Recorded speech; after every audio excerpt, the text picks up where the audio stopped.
Boa noite, pessoal. Prazer de novo podermos discutir alguns temas interessantes aqui. O tema da nossa fala e da nossa reflexão de hoje à noite é marxidissidência e reeducação. Inicialmente, não tenho a pretensão de fazer uma exposição aprofundada sobre marxidissidência, nem sobre reeducação. E sim, compartilhar aqui algumas reflexões que permearam, de certa forma, o processo pessoal de marxidissidência e de retomada de vida e de estudo e de atuação no paradigma conscienciológico. A minha questão primeira é o que nos motiva em determinado momento de nossa vida decidirmos deixar de lado, abandonar alguns padrões de referência que vínhamos utilizando, sejam eles relativos ao mental soma, ao psicossoma ou ao soma, enfim, e priorizar outras interpretações, começar a caminhar por um novo paradigma. O que nos motivaria a fazer isso? Partindo do princípio que somos consciências multidimensionais, multiexistenciais, que, portanto, essa experiência de vida que temos acumulada até esse momento, essa etapa da nossa vida, é resultado de um conjunto de vivências anteriores e, obviamente, também resultado das experiências, das interações que desenvolvemos nesta nossa vida atual. O que nos motivaria a fazer mudanças? Então, parto do princípio de que dissidência é vista sempre como uma modificação do padrão psíquico, e onde a consciência elabora uma nova proposta em seus princípios básicos e orientadores das suas ações. E também elabora novas prioridades, novas posturas, novas visões diante do mundo, diante da sua vida, diante da sua própria condição de consciência. Se a gente olhar um pouquinho para aquela linha do tempo, a gente vai perceber que a evolução do pensamento pedagógico ela foi marcada ao longo da história por inúmeras dissidências. Algumas mais profundas, algumas a gente pode dizer que foram maxi-dissidências, outras foram mini-dissidências, outras foram meramente dissidências ideológicas, mas, de uma certa forma, a evolução do pensamento pedagógico foi marcada por mudanças, por rupturas e por superações. A gente pode citar apenas alguns exemplos aqui. Aristóteles divergiu de Platão e ele elaborou a sua própria teoria, que ao longo da história deu origem a uma nova filosofia, uma nova base de pesquisa, uma nova forma de interpretar não só a educação, mas muitos outros aspectos da vida humana. Lutero rompeu com a Igreja Católica e criou uma nova igreja. Bom, aqui a gente poderia discutir que tipo de dissidência Lutero fez da Igreja Católica, mas não é o caso de entrarmos nesse debate agora. Apenas entendermos que, de uma certa forma, haviam discordâncias, insatisfações, não mais sintonia com algumas questões, e ele contestou, divergiu, criticou e se afastou e construiu sua própria caminhada. O Renascimento trouxe novos valores, diferentes dos valores medievais para a sociedade como um todo. E assim nós poderíamos prosseguir ao longo de toda esta linha da história da pedagogia e com outros exemplos de dissidências mais leves, mais profundas, mais amplas, né? Mas foram elas que, de certa forma, impulsionaram o avanço da pedagogia, as novas descobertas, as novas teorias. O progresso progresso da pedagogia, né, está sempre apoiado nas mudanças promovidas por diferentes povos, por diferentes países, tanto nas teorias quanto nas práticas. Então a gente percebe que a mudança que vem ocorrendo ao longo da história da pedagogia não foi meramente uma mudança teórica. Essas mudanças, elas promoveram também mudanças na prática da educação. Se passou a fazer a educação não apenas com uma nova teoria, com uma nova explicação, com uma nova visão, mas com um novo modo de fazer as coisas. E isto é fundamental quando a gente pensa a questão da marxidissidência no paradigma conscienciológico.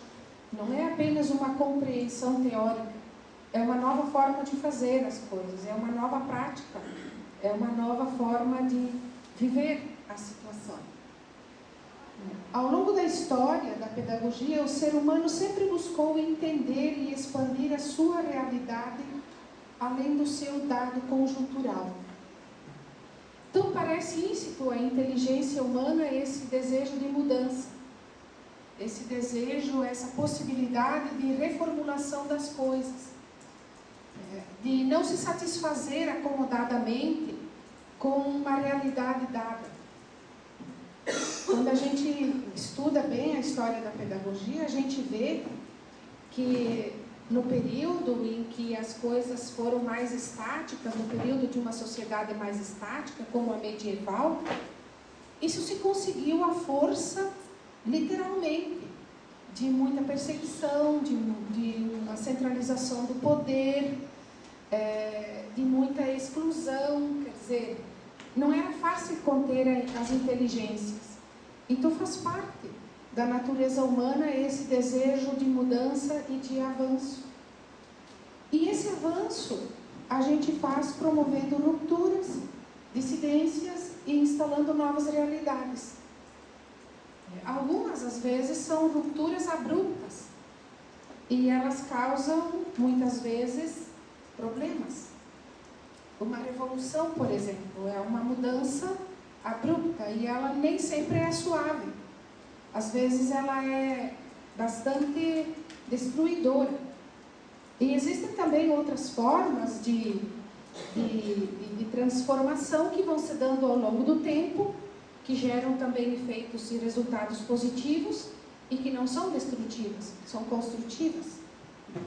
Então, no entanto, rupturas ou dissidências, mudanças, sempre instalam novas realidades. Quando a gente pensa na consciência humana diante dessa ideia de marxidissidência, diante dessa ideia de mudança, de ruptura, de mudança de rota, a gente pode entender um pouquinho a partir do próprio Platão. No livro A República, ele defende a ideia de que a psique individual reflete a história e é pela história também refletida. De certa forma, o processo da evolução humana e social deve-se a que a consciência humana não é estática, e sim dinâmica, que ela pode refutar, ela pode criticar, ela pode propor ideias, e ela tem essa possibilidade. Esse dinamismo é intrínseco à consciência humana. Então, ao longo da história, esse processo tem se manifestado. E também pode fazer dissidências e escolher novas prioridades. Pode abrir mão, pode redirecionar caminhos, pode buscar novas alternativas. No enfoque consciencial, marxidissidência, eu entendo que a gente poderia definir por aquelas por aquele trinômio: reperspectivação, repriorização e reorientação da consciência.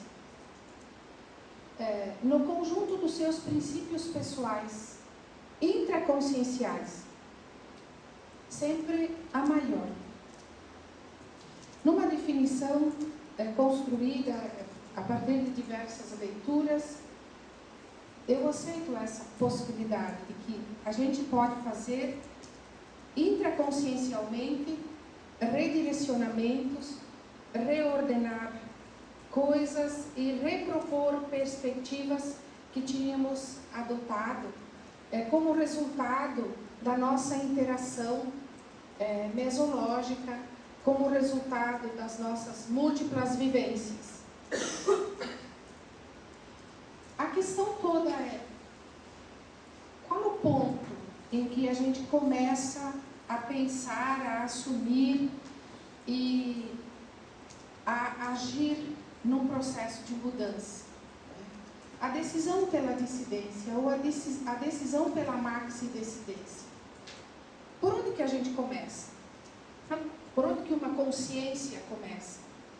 E aqui eu estou falando um pouquinho de por onde eu comecei esse processo todo. Eu entendo que ela ocorre após uma ampla vivência de experiências da consciência ao longo de suas múltiplas existências atuando em um paradigma. E fundamentalmente, no paradigma que ela atua nessa existência, porque este é que ela tem a consciência total do que ela faz e de como ela interage com as circunstâncias todas da sua vida. Isso me leva a pensar também que para eu fazer a dissidência de um paradigma, eu tenho que dominá-lo muito bem, eu tenho que conhecê-lo. Se eu não conhecer, eu vou fazer dissidência do quê? Eu sou pedagoga. Se eu não entendesse de história da pedagogia, se eu nunca tivesse sido professora, se eu nunca tivesse vivido essa situação, como fazer dissidência? E na tertúlia de terça-feira surgiu uma frase que alguns falaram, outros falaram, o professor Valdo falou, e no fim a síntese foi essa: a gente precisa conhecer tudo para descartar. Então, me parece que a gente consegue fazer uma maxi-dissidência efetiva quando a gente já vivenciou uma série de experiências ao longo de uma vida. É uma hipótese também, não é uma afirmação. E qual seria o elemento motivador a desencadear a maxi-dissidência de um paradigma no qual se viveu longas vidas e talvez se viveu fortemente nessa vida também? Um dos mais evidentes é o paradigma religioso, que a gente vem arrastando essa questão vida após vida. Vivências desse mesmo paradigma em todas as dimensões possíveis. Na questão teórica do conhecimento, na questão prática,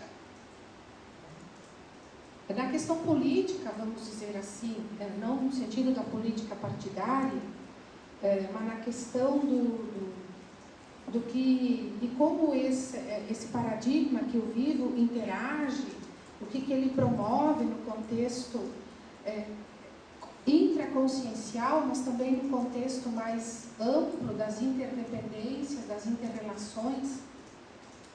E por outro lado também o saldo que a gente já começa a avaliar da própria atuação pessoal, consciencial, assistencial, social. E a base, o elemento para esse processo todo é a autocrítica.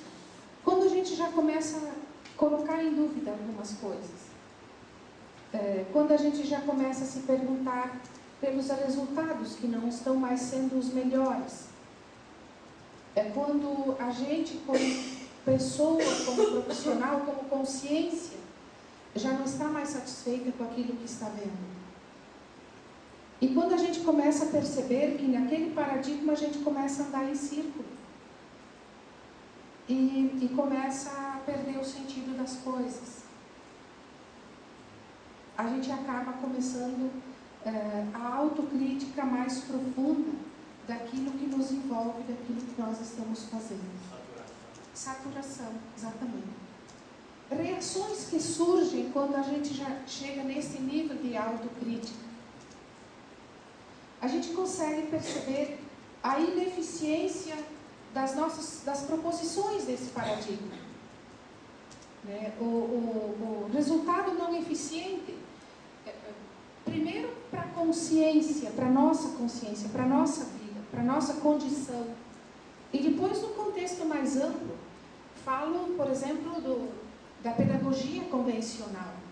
Quando a gente começa a perceber que o resultado é a não aprendizagem, que o resultado é a superficialidade no processo de formação dos alunos,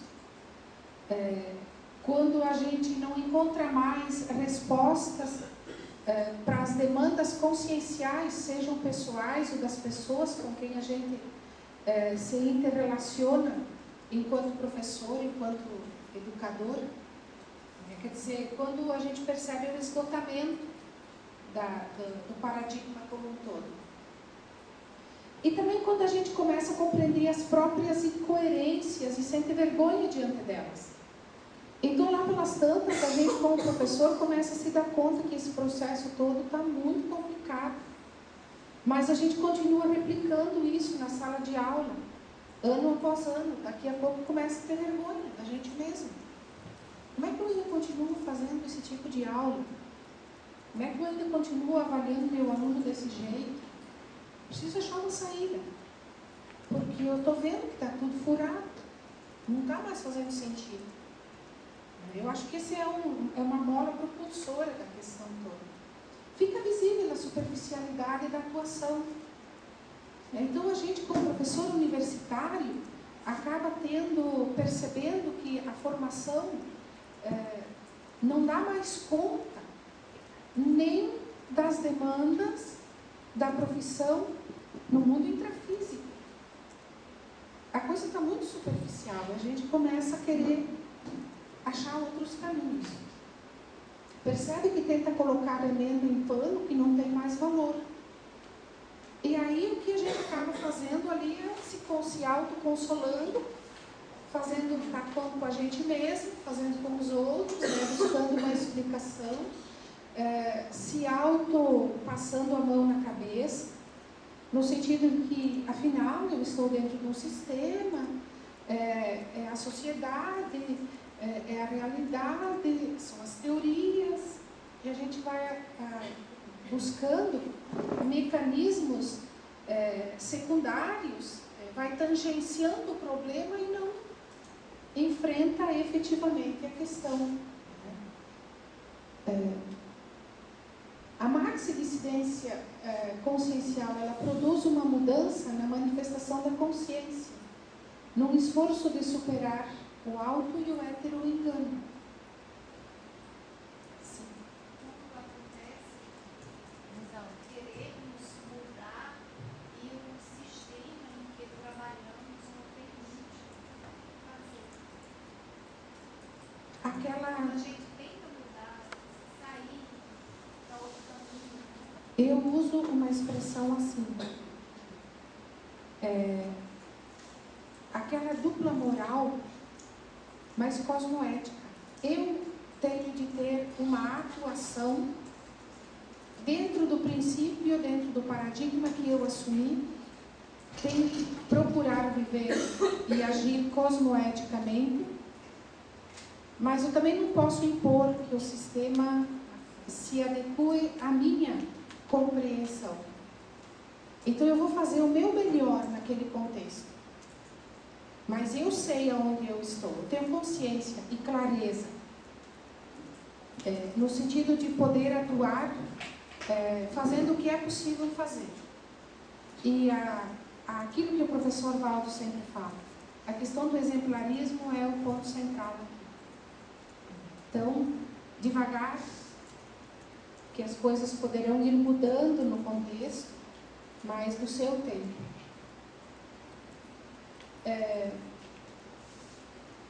Ainda nessa questão, a consciência opta por atuar a partir do universalismo da assistencialidade, do auto e do heteroesclarecimentos lúcidos. Então, como que a consciência, como que o sujeito chegou a conhecer a conscienciologia, como que ele começa a acessar as questões todas, as verdades relativas de ponta, toda a teorização que está dentro desse novo paradigma. Enfim, ele começa a perceber que existem caminhos diferenciados que ele pode trilhar, que existem novas formas de agir, de pensar, de interagir e de assistir, que são totalmente diferentes daqueles que ele vinha questionando até o momento. Norma? Sim.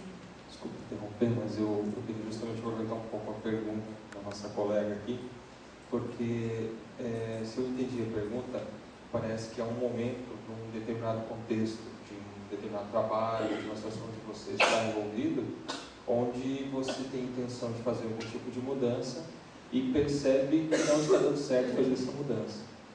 E aí que eu queria lhe perguntar, né, que a sensação que eu tenho é de que existe parece um percentual, né, nesse contexto, um percentual até limítrofe, onde você percebe que pode fazer uma série de concessões, permanecer numa determinada situação, mas que chega um momento em que não é possível fazer mais nenhuma concessão, que a próxima concessão é demais.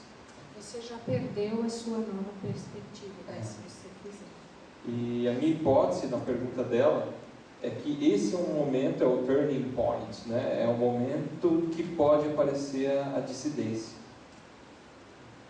Exatamente. Concordo. Porque aí você não tem muitas alternativas. Ou vai continuar fazendo acordos, ou vai fazer a mudança necessariamente. Eu tinha entendido a questão dela um pouco diferente. Mas também uma questão é tipo um bar. Se você está navegando e sabe que ali está correndo risco, ou você fica para ir até o final e ajudar, né, no resgate, ou você pula fora, né? Você tem essas duas opções e nada mais. Exato. Aí vem a maxi-dissidência mesmo, né? Necessário. Agora, foi inevitável pensar o seguinte, que talvez exista uma caracterologia dentro da dissidência, que a gente possa pelo menos pensar em dois grupos. Aquela dissidência que diz relação ao grupo ou as ideias que estão fora de você, ou as pessoas que estão fora de você, o trabalho que está fora de você, que lógico tem relação com você. Mas eu fiquei pensando que tem um outro tipo de dissidência. É um da gente com a gente mesmo. Porque tem certas coisas que também a gente vai fazendo concessão, né? Tem uns nomes para isso, em alguns contextos, tipo assim, auto-engano, auto-corrupção e tal. Mas parece que chega uma hora que você não suporta mais fazer concessão também. Você fica chateado com aquilo de tal jeito, parece que é uma dissidência de sigo consigo mesmo, vamos dizer assim, né? De você com você mesmo. É aquela questão inicial, você fica com vergonha de você mesmo. Daqui a pouco não dá mais para fazer desse jeito. Você acaba fazendo... Eu acho que se a gente quiser fazer a maxi-dissidência no contexto maior, se a gente não fizer essa primeiro, ou não levar pelo menos a par e passo as questões, eu acho que não é possível. Eu pensei exatamente isso, até deu um nome na minha cabeça, assim, ó, a autodissidência precede a maxi-dissidência.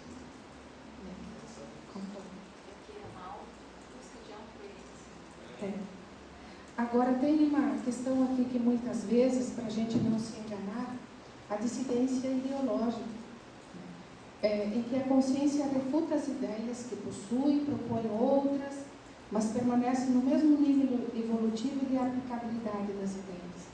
A gente vê muito isso, né?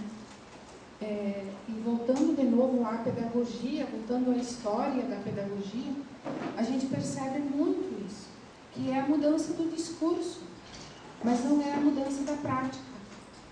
Então, a história da educação, a pedagogia foi se constituindo a partir de uma pedagogia tradicional, primeiro religiosa, depois leiga. Quando a gente se defrontou com a pedagogia da escola nova, nós estávamos diante de um discurso muito interessante. Um discurso de valorização do aluno, de respeito às suas necessidades, de reconhecimento da individualidade pessoal. Um discurso que qualquer professor compraria, porque ele era humano, interessante, valorizava o indivíduo e muito bom. De repente, todo mundo é escola novista, na teoria. É uma dissidência meramente ideológica. Na prática, as questões continuaram acontecendo na sala de aula, lá no dia a dia, na relação aluno-professor, do mesmo modo como elas vinham acontecendo. E nós tivemos na história um segundo momento muito parecido com este, que foi quando se conseguiu acessar a teoria da pedagogia crítica, decorrente principalmente do pensamento marxista, de uma postura mais crítica, de uma postura que na aparência era revolucionária, né? E a gente fez uma transição rapidinho. A gente não tinha conseguido implantar a escola nova na prática, mas a gente já era teoricamente um educador crítico. E não tem quem não tenha o discurso hoje entre os professores, por exemplo, das redes públicas, sejam estaduais ou municipais, tem o discurso da pedagogia crítica. Então nós fizemos uma segunda dissidência meramente ideológica, porque nós não conseguimos fazer uma educação crítica. Porque nós não estudamos a pedagogia crítica, porque a gente não vai a fundo na questão. Porque não é uma maxi-dissidência. Porque não houve reformulação intraconsciencial do educador. Não houve assumir uma nova postura com lucidez. Ele foi levado pela corrente da discussão.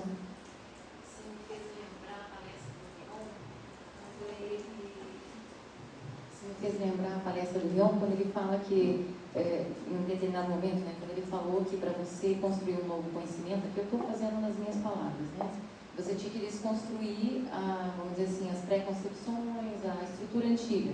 Então, isso que você está colocando, né, quer dizer, para você formatar esse novo paradigma, precisa também haver um desapego desse arcabouço anterior que a pessoa traz.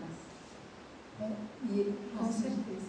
Dentro desse contexto da maxi-dissidência ideológica, eu diria que não sei nem se houve realmente uma dissidência ideológica, né? Porque aí a consciência expressa um desejo por estar dentro daquela ideia, mas na prática ela não está dentro da ideia, porque nem entendeu. Então, acho que nem assim, a dissidência ideológica não aconteceu, né? Só uma, que a gente coloca muito aqui, a questão da teática, né? Assim, ficou só no plano da ideia mesmo. Não chegou nem ao entendimento da ideia, ficou só na superfície. Bem superfície. Indo adiante, maxi-dissidência consciencial. A consciência promove um upgrade em vários níveis. Ela muda. Na questão somática, ela passa a cuidar um pouquinho mais de si própria, ela passa a entender melhor a sua condição no nível mental somático. A reciclagem profunda de mudança propriamente dita. No nível bioenergético, no nível intelectual, no psicossomático. E essa mudança, ela não é só teórica, ela é teática, ela é de vivência, ela é de experimentação. Ela é fundamental. Se não for assim, ela não é maxi-dissidência, ela não mudou, ela não estruturou. Ela não estruturou uma intraconsciencialidade nova, diferente. Na maxi-dissidência, há necessidade de compreender a consciência de um modo amplo, a partir da multidimensionalidade, a partir da pluriexistencialidade, a partir das bioenergias, para citar talvez as questões mais centrais do paradigma conscienciológico. Então, sem essa consideração, sem compreender esse processo, a maxi-dissidência também não se dá, pelo menos não na adoção do paradigma conscienciológico. E para que isso se estabeleça, a reeducação é um processo muito importante e fundamental. Então, a reeducação consciencial, como hipótese, apenas algumas possibilidades. O processo da reeducação passa pela conscientização crítica do paradigma anterior, no sentido de aonde eu estava até agora, o que eu fazia, o que eu conhecia, como eu agia, que decorrências isso provocava.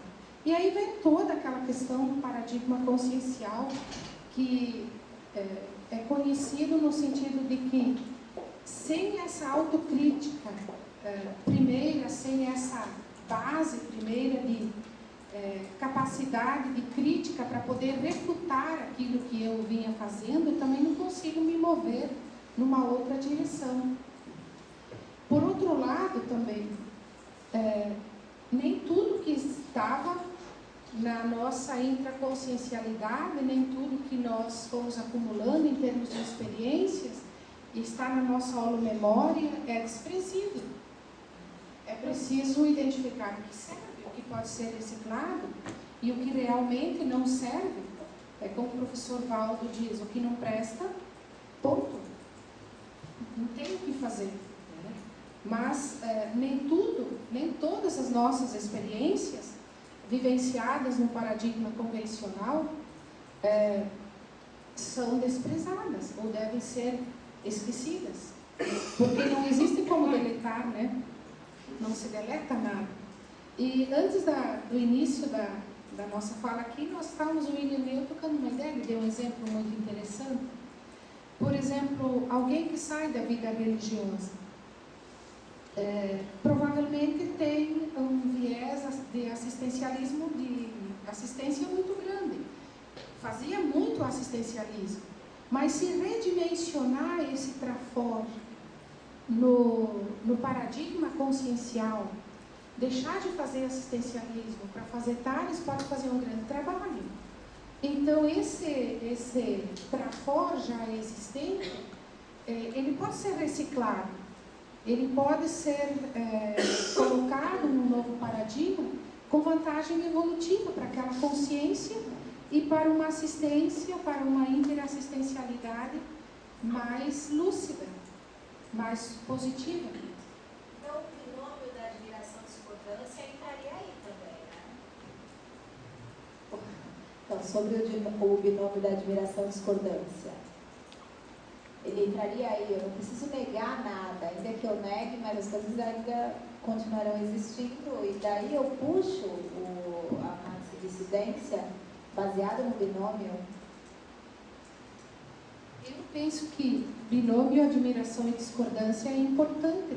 Sim, a gente pode discordar, né? A gente pode admirar, mas não necessariamente adotar. A gente pode discordar e ao mesmo tempo, conviver. Posso também valorizar esse processo do binômio admiração-discordância na maxi-dissidência.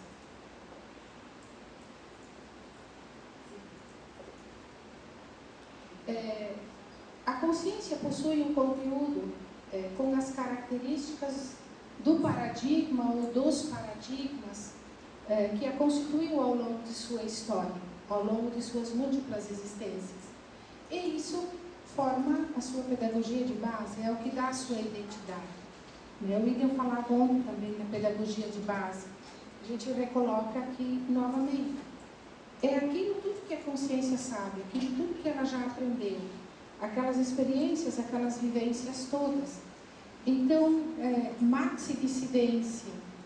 Agora eu vou abruptamente fazer um processo de esquecimento, de lavagem, não existe. a gente não deleta esse processo. A gente conscientiza e recicla. Claro que conscientizar as coisas desta existência intrafísica é mais fácil do que conscientizar as coisas das múltiplas existências que nós tivemos. A conscienciologia tem técnicas, já discutiu isso, já se compreende isso como uma possibilidade também de poder recuperar vivências, experiências no sentido de contribuir no processo da reciclagem nesta existência. Mas não se destrói a pedagogia de base, não tem como. E na maxi-dissidência, no início, esse conteúdo, essa pedagogia de base, ela ainda ocupa um espaço muito grande na intraconsciencialidade. E ela é muito densa, ela é muito forte, ela está aí. E a teática do paradigma conscienciológico vai fortalecendo novos princípios e vai enfraquecendo essa pedagogia de base, às vezes milenarmente estruturada.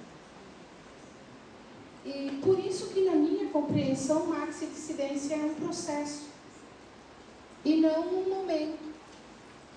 Pode ser que, em uma dada circunstância, existam ações, atitudes que você tenha que tomar e dizer, pronto, agora isso passa um corte. O exemplo que o William deu, chega num dado momento, você tem que parar de fazer concessões. Então, ali é a maxi-dissidência. Agora, se eu fosse uma religiosa e quisesse viver o paradigma consciencial intensamente, então uma das questões era sair da vida religiosa. Essa teria que ser uma ação abrupta, para e pronto.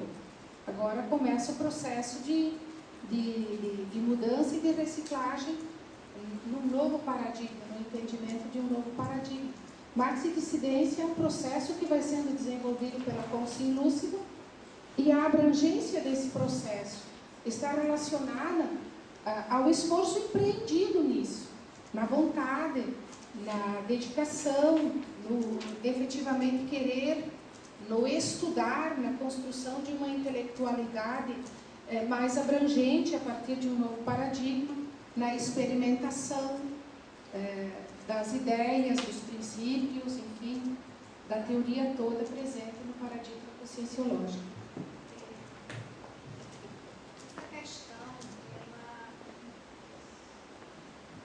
Essa questão que você colocou agora parece fácil quando a gente já está aqui. Voltando a essa questão da religiosidade, né? Fui muito religiosa e quando conheci a conscienciologia, né, aceitava a conscienciologia, mas já a religiosidade, né, acho que de outras vidas e nessa, desde pequena, né, família religiosa e tudo, então ficou uma coisa assim muito difícil de soltar, né?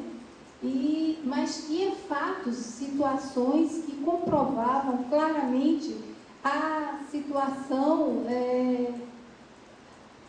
o fato, né, de existir a conscienciologia, de existir a consciência livre de qualquer religiosidade, né? Até pela experiência de ter passado por talvez um EQM, uma projeção muito lúcida e clara, né?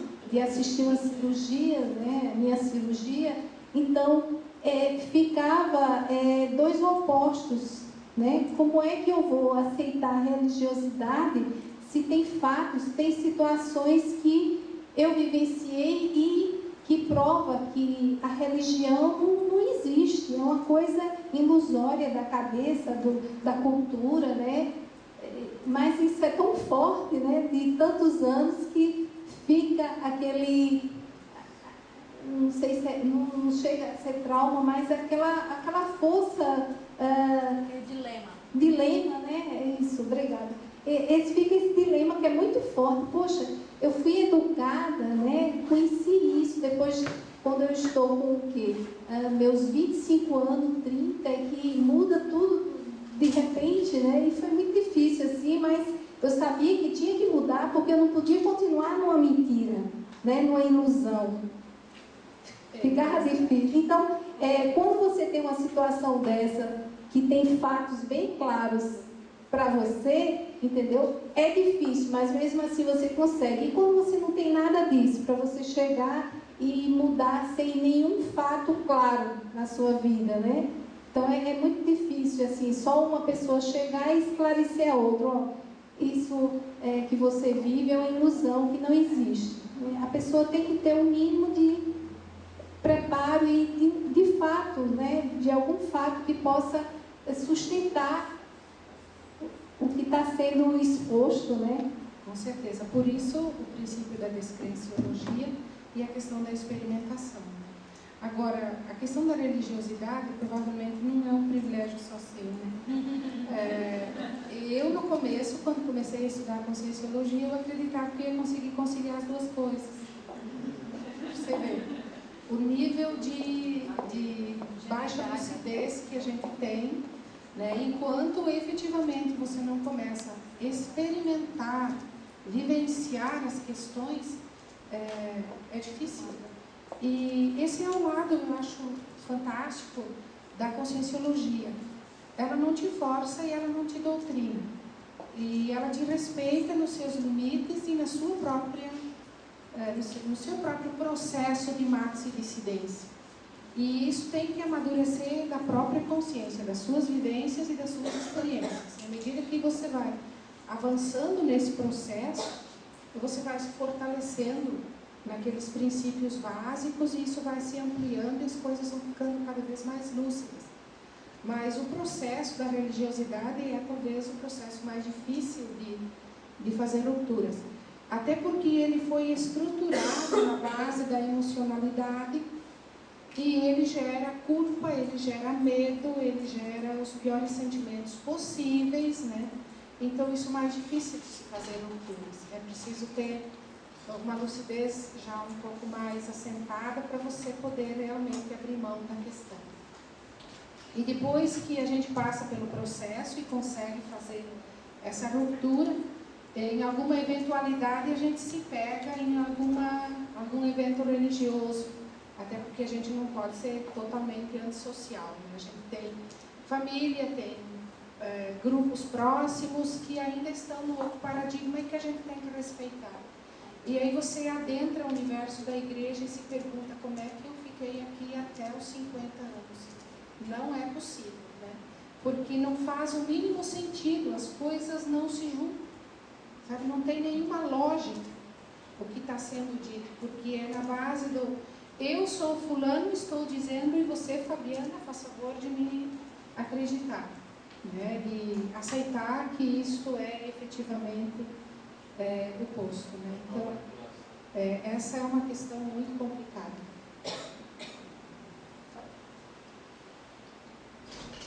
A reeducação consciencial começa pelas experimentações pessoais, pelo princípio da descrenciologia, né? Pela dúvida, pelo questionamento, pela autopesquisa, enfim, por todos aqueles processos, por todas aquelas técnicas que a conscienciologia já desenvolveu. E o aprofundamento teático na conscienciologia é que gera o avanço efetivo no processo da reeducação, no processo da gente ir aos poucos assimilando, adotando novas posturas, uma nova visão, uma nova atitude, enfim, fazendo aquele processo intraconsciencial, não apenas aquele processo do conhecimento de mais uma teoria. Esse também foi uma questão que me pegou muito no início dos estudos da conscienciologia. A dificuldade de entender o que era efetivamente o processo intraconsciencial, o que era fazer uma mudança intraconsciencial. Achava que o simples fato de poder ler, estudar algumas coisas e de dominar talvez as ideias mais centrais da conscienciologia era o suficiente para poder fazer uma série de vivências, principalmente no que se refere à multidimensionalidade. Aí a gente acabava se auto-enganando novamente, até compreender todo o processo com maior lucidez e maior profundidade. Você poderia continuar exemplificar como foi esse processo na sua prática pedagógica? Você poderia exemplificar como foi essa, né? Porque você está traduzindo isso em termos de explanação, mas como que se deu isso na tua vivência? Na minha vivência como professora. Isso. Por exemplo, as dúvidas, que dúvidas que surgiram, o que te impactou, né? Aonde que você quis conciliar, né? Mais ou menos assim. O impacto maior era sempre, mas historicamente como professora eu fiz isso. Qual a garantia que eu vou ter de que se eu fizer diferente, eu vou acertar, o resultado com os meus alunos vai ser diferente, vai ser positivo para eles, para mim também. E eu comecei a experimentar, comecei a ousar algumas coisas. Um dos primeiros processos que eu rompi efetivamente enquanto professora foi com o sistema autoritário e dogmático da avaliação da aprendizagem. Não que eu dê uma disciplina e não cobre nada dos alunos e diga assim, muito bem, pessoal, a gente fez as aulas, eu dei minhas aulas, vocês estiveram aqui, assistiram e pronto, acabou. Que nota você quer, Fabiana? Que nota você quer, Antônio? E por ali. Não, o processo não é assim. Mas a gente dialoga sobre a avaliação. A gente discute que tipo de avaliação a gente vai fazer. A gente avalia o processo das aulas. Pessoal, o que foi positivo? O que vocês se sentiram melhor?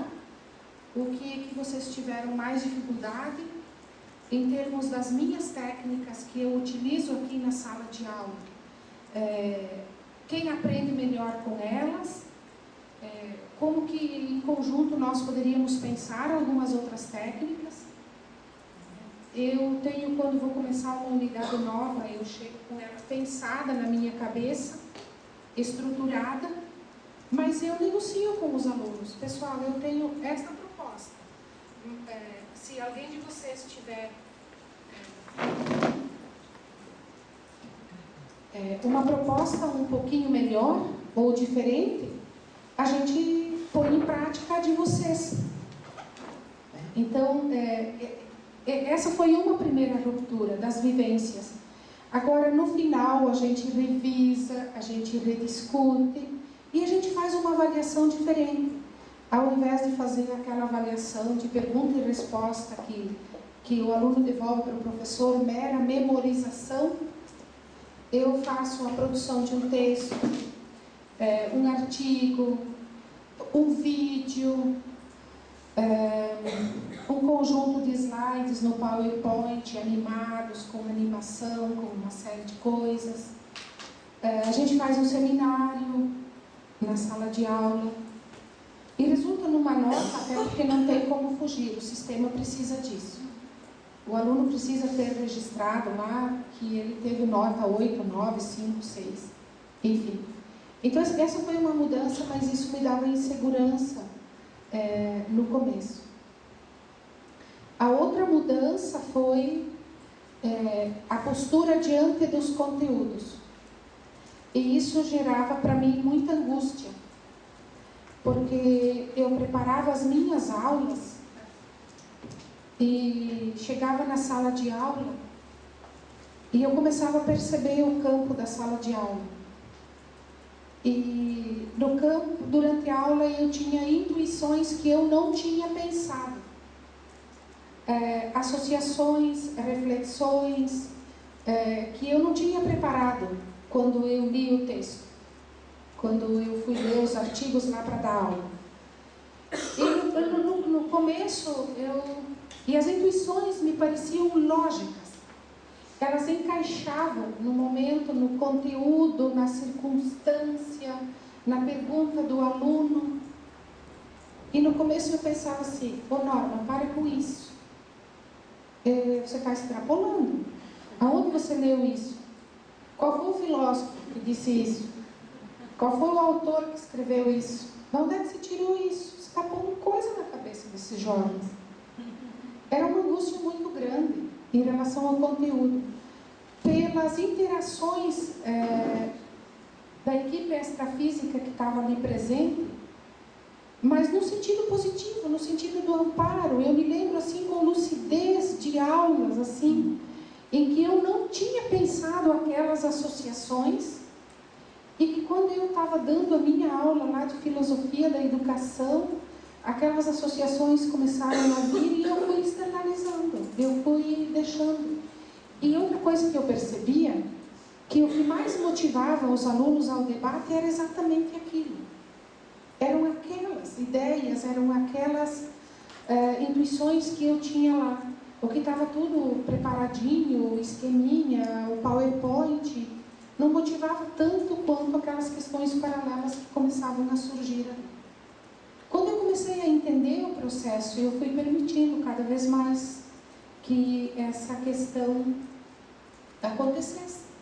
E as aulas foram ficando bem mais interessantes. E eu fui ficando mais segura da questão também. E aí eu acabava indo para a sala de aula, com a minha aula preparada assim, no modo tradicional, na aula convencional, no texto, no autor, no livro. Mas ao mesmo tempo me permitia, né, deixar algumas questões pertinentes, e elas pareciam sempre muito bem adequadas àquele contexto, àquele conteúdo. E eu fui perdendo esse temor de falar esse tipo de coisa, achando que era coisa da minha cabeça, devaneio, que não tinha nada a ver. Né? E eu faço isso muito hoje, sempre que a intuição vem eu deixo fluir. E eu nunca fui pega, vamos dizer assim, num momento de assédio, de falar alguma coisa que fosse totalmente esdrúxula ou totalmente fora do contexto. O processo, pelo menos até agora, tem sido muito tranquilo. Claro que a gente percebe durante a aula que às vezes as alunas estão muito agitadas, que não tem jeito de conseguir um estado de acalmia mínima para dar uma aula com concentração suficiente. Então, faço todo o trabalho energético, às vezes a gente consegue, às vezes eu também não consigo estabelecer um processo de muita calma na sala de aula e de um ambiente assim totalmente favorável. Mas na maior parte das vezes a gente consegue. Que quando a gente consegue identificar onde está o foco mais problemático, a gente consegue fazer essa intervenção energeticamente. Outras questões que também poderia dizer da prática pedagógica é um cuidado maior com a seleção do conteúdo. Né? Então, vou ter de trabalhar a história da educação brasileira e vou ter de trabalhar a questão dos jesuítas no Brasil. Não vou mais trabalhar, não escolho mais as obras do padre Leonel Franca para dar as aulas de história da educação. Eu digo para os alunos que elas existem, eles têm direito de saber, porque ele faz a apologia do jesuitismo no Brasil. Também não trabalho só José Maria Paiva, que faz só críticas aos jesuítas. Então a gente procura uma bibliografia um pouco mais equilibrada, um texto um pouco mais equilibrado, e mostra os outros. E deixa como leitura complementar aos alunos e diz, olha, nesse texto vocês vão encontrar uma defesa explícita do trabalho dos jesuítas no Brasil, e nesse outro autor aqui vocês vão encontrar somente críticas. Então vocês podem ler, se quiserem ampliar um pouco o repertório de conhecimentos em torno dessa proposta, desse momento da história da educação brasileira. Mas eu já dei aula fazendo apologia ao trabalho dos jesuítas. Isso, o que você está falando na prática, vou tentar levar a voz assim, na prática. Obrigada. Sim, o que você está colocando na prática me veio a ideia da questão não só do bom senso, mas a questão quando você não tem extremos, né, você procura a imparcialidade, né? porque nesse caso um faz apologia, o outro vai ao extremo da crítica, as obras que indicam mais equilíbrio podem também ser um pouco mais imparciais, elas conseguem ampliar a visão, vendo, né, os benefícios e os malefícios, quer dizer, conseguem ter uma visão mais... Isso que você está colocando me vem a questão assim, de procurar elementos, né, nos debates que ajudem a ser mais imparcial, para gerar uma crítica, né, no aluno de uma maneira mais equilibrada, né, que ele veja. Daí me vem a questão da imparcialidade.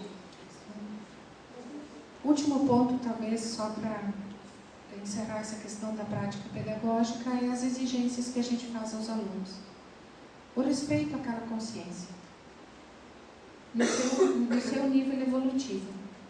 Então, a gente tem alunos em sala de aula que a gente identifica rapidamente o rapport deles com as ideias da pedagogia.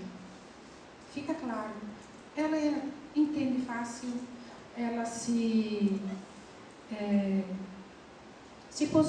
porta, se coloca de modo adequado, ela lê, estuda, tem argumentos, se desempenha, escreve, produz. É evidente.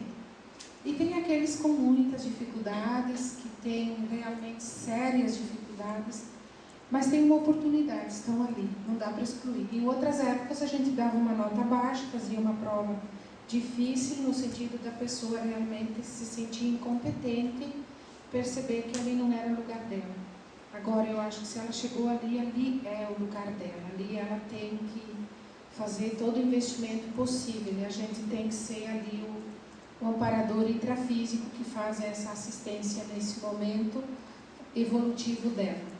É o momento dela. Ninguém é melhor, ninguém é pior. Alguém tem uma bagagem maior de conhecimentos e outro tem uma bagagem menor. Pronto. Só isso. E, no que a gente fala da reeducação consciencial, eu acho que algumas condições para a reeducação.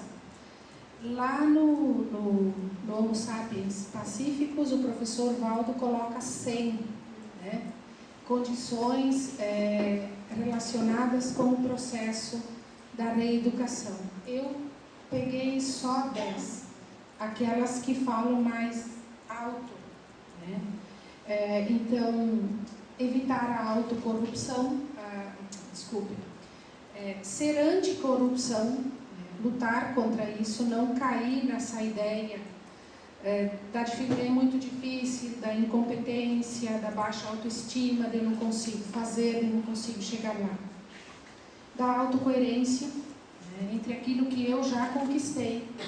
Estou nesse nível, tem pessoas que sabem mais, tem pessoas que vão chegar daqui a pouco e vão começar a sua caminhada no paradigma conscienciológico. Tem pessoas que dominam amplamente a questão, mas dentro do meu nível, a coerência, o nível, nosso nível, o nível de cada um, a coerência entre a vivência e os conhecimentos. O autodidatismo, que é fundamental para a caminhada no processo de reeducação. A automotivação, e aqui eu acho que a gente tem que carregar um pouco nas tintas da vontade. A questão da vontade, ela é importante na automotivação. Se eu não colocar energia, vontade, qual o elemento, aonde eu vou buscar outro processo de motivação?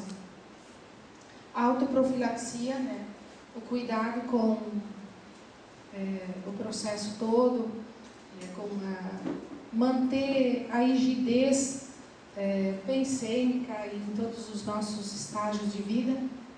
O autoabertismo. Paradigma conscienciológico não deve ser assumido da mesma forma que a gente assumiu o paradigma da escola nova, ou o paradigma da religiosidade. Com questionamento, com atitude crítica, com possibilidade de enxergar efetivamente a questão, mente aberta e não mente passiva diante das coisas. Autodesconstrução, então quanto mais a gente avançar no novo paradigma, a gente vai fazendo a limpeza e também, ao mesmo tempo, desconstruindo, enfraquecendo a força do paradigma convencional que a gente tinha. Nas palavras do professor Val, que ele falou hoje para mim, a gente vai perdendo a casca grossa, né?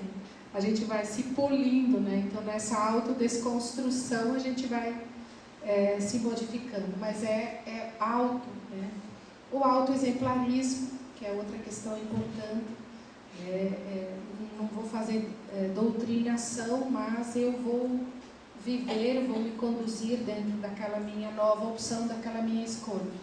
Autopesquisa, fundamental, e autorreorganização. Então, em todos os processos, em todos os estágios das nossas vivências. Maxi-dissidência, algumas questões assim, bem pessoais. A crise dos valores pessoais, um momento do ponto de vista pedagógico, do ponto de vista da minha prática, de questionar tudo, de achar que estava todo esse processo falido, que não tinha mais muita alternativa para poder trabalhar ali dentro. Uma sensação de ter esgotado as possibilidades. Que eu também não posso dizer que esse processo tenha esgotado todas as possibilidades. Era uma sensação muito minha, muito particular, de eu não me sentir mais avançando, evoluindo pessoalmente nesse processo todo. E as motivações para a dissidência foram muito mais os erros do que os acertos. Os conflitos que eu mesma gerava em torno da minha atuação, por essa insatisfação, por essas dúvidas, por essa frustração toda. Então, eu tinha problema com alunos, que eu nunca tinha tido ao longo da minha vida profissional. Eu tinha problemas de relacionamento no ambiente de trabalho, eu estava ficando muito briguenta, muito insatisfeita, muito crítica dos outros, né? A impressão que dava que ninguém fazia nada certo, uma série de coisas assim bem complicadas. Eu pensei, é hora de começar a me repensar enquanto pessoa, de buscar uma nova saída. E aí trabalhavam comigo, aqui em Foz do Iguaçu, na Uniamérica, um conjunto grande de pessoas que eram da Conscienciologia, mas que eu não tinha ideia exatamente o que era. Não sabia o que se estudava. A única coisa que eu percebia, e isso saltava os olhos, era o desempenho positivo de todos eles enquanto professores. Como eu era diretora, eu ouvia as reclamações de funcionários, de alunos, de todo mundo, mas eu não ouvia reclamação nenhuma daqueles professores que eram da Conscienciologia. Pensei, mas ali tem que ter alguma coisa diferente. De repente a Marta foi trabalhar comigo, a Marta Lopes, trabalhar bem próximo de mim. E a gente começou a conversar. Aí foi através dela que eu comecei a ler as primeiras coisas, a conhecer as pessoas, a fazer os primeiros cursos. Aí a gente foi adentrando. Eu acho que eu sei muito pouco ainda, mas o pouco que eu sei me ajudou a remodelar, vamos dizer assim, a fazer uma maxi-dissidência do ponto de vista pedagógico e de ter motivação ainda para voltar a estudar essa linha do tempo, de conhecer todos esses autores, exatamente para poder refutar, para poder fazer a revisão e poder dizer realmente. Esse é o caminho que mais interessa agora. Tudo muito bem, nos conduzimos até agora desta forma. Talvez a ciência convencional ainda vai demorar muito tempo para fazer rupturas maiores.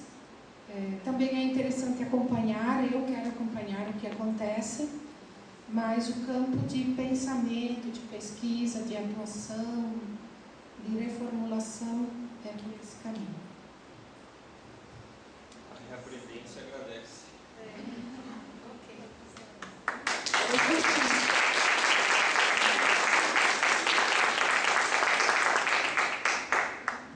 Eu gostaria de fazer uma pergunta pergunta no sentido de, a partir do momento que você começou a se reposicionar, fazer essas reciclagens, essa nova forma de se portar, como é que foi a reação das pessoas que estavam ao redor? Você sentiu, como é que foram as cobranças? Ou você está agindo diferente? Teve muito disso? Como é que foi enfrentar isso?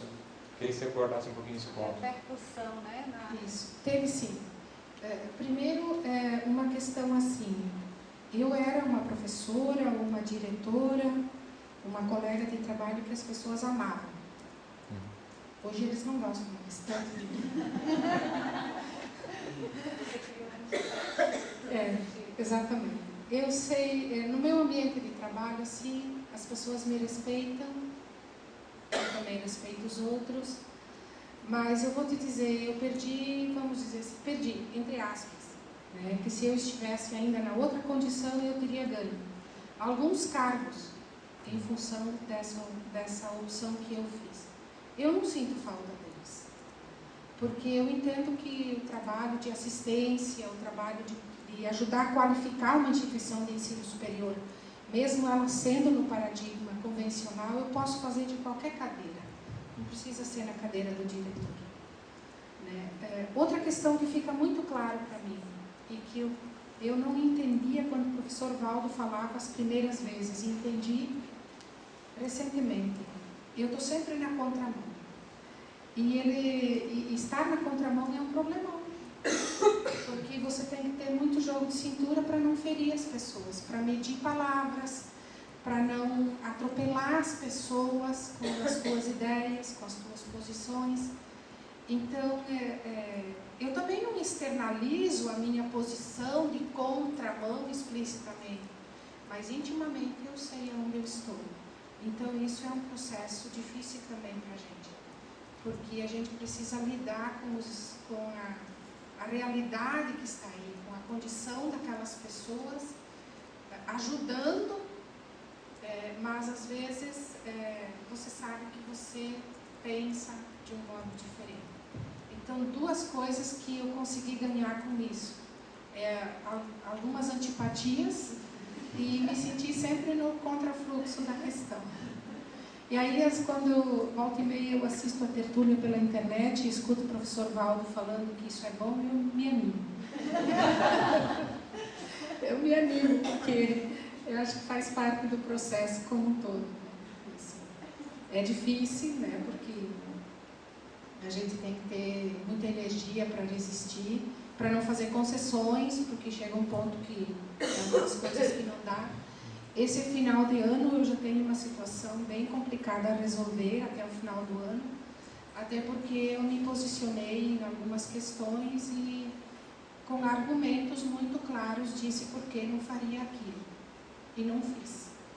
Então vamos ver como o contexto todo vai se posicionar em relação a isso. Mas eu não temo não pelo resultado, seja ele qual for, exclusão do grupo, enfim, isso não é mais uma preocupação maior. Tem outros caminhos que a gente pode encontrar para trabalhar e para fazer N situações. Mas não é fácil. E tem uma dúvida. Você falou que essa aproximação com os amparadores, essa técnica de trabalho, quando você conta sobre a sua experiência em sala de aula, né, que você começou a se abrir mais para essa interação, você notou que nesse teu processo de marxo-dissidência houve uma mudança extrafísica também desse amparo? Eu penso que ele ficou maior. Ele está mais presente. Né? E o William falava ontem da sinalética pré-aula. Né? Ela é muito evidente para mim, ela tem um padrão. Então, e ela, quando a sinalética acontece, eu não tenho mais dúvidas, não me dou mais o direito de duvidar, porque o acontecimento se desenrola naquela perspectiva da sinalética. Então, eu acho que aumentou um pouco o processo do amparo nas aulas.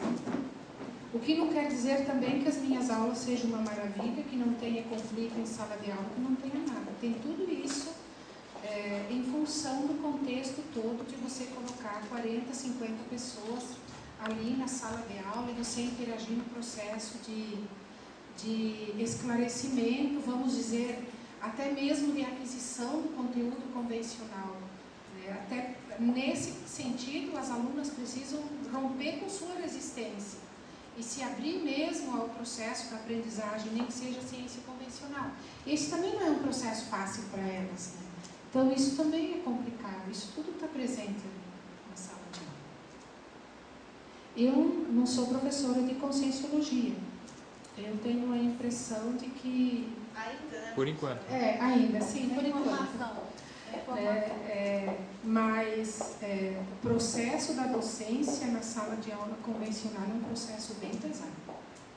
Bem pesado. Tem que ter muita energia, muita lucidez e muita paciência. Aliás, paciência, eu acho que foi com a Fabiana que eu comentei. Todas essas energizações da sexta, sábado, domingo, no programa de formação de autores, volta e meia a palavra que aparecia, paciência. Paciência. Vamos à paciência, vamos a ela. Quando eu te fiz a pergunta, eu pensei mais na questão assim, do teor do amparo, né? Então, assim, vamos dizer, antigamente, né, você tinha um teor de docência mais, vamos dizer, reprodutivo, né? Sim. E hoje mais refutador, né? Sim. Então, nesse sentido, você percebeu também essa mudança desse tipo de amparo, né, da qualidade desse amparo, vamos dizer assim, do tipo de intervenção, do tipo de intuição, do tipo, enfim, né? Sim, eu penso que desde quando eu comecei a perceber o amparo, a docência já era uma docência mais crítica. Até porque no ensino superior, os últimos 10, 15 anos, sempre foi uma docência diferente do começo. Então já tinha mais essa questão de usar diferentes autores, de contrapor autores, de não usar uma linha só, de não fazer uma opção por uma ideologia e trabalhar só dentro daquela, mas de mostrar as mais diversas e também de dizer para os alunos, olha pessoal, a minha opção pessoal é essa, não tem nenhum problema em dizer, mas vocês vão ler esta, mais esta, porque a opção de vocês é de vocês. Ninguém tem que adotar a minha. Se alguém adotar a minha, tem que ser por decisão pessoal, não por imitação. Então, eu sempre tive essa postura um pouco mais crítica como professora. Né? E essas intuições, na verdade, elas aconteciam antes de eu conhecer a conscienciologia. E aí que as crises eram maiores ainda, porque eu não sabia de onde vinham. Eu não tinha nenhum argumento para questionar o que estava acontecendo comigo e nem para tentar entender. Então, eu ficava meio perdida, realmente achando que eu estava tendo devaneios durante a aula, inventando história em torno de conteúdo, porque não tinha alguém que tinha escrito no livro aquela questão que eu estava falando.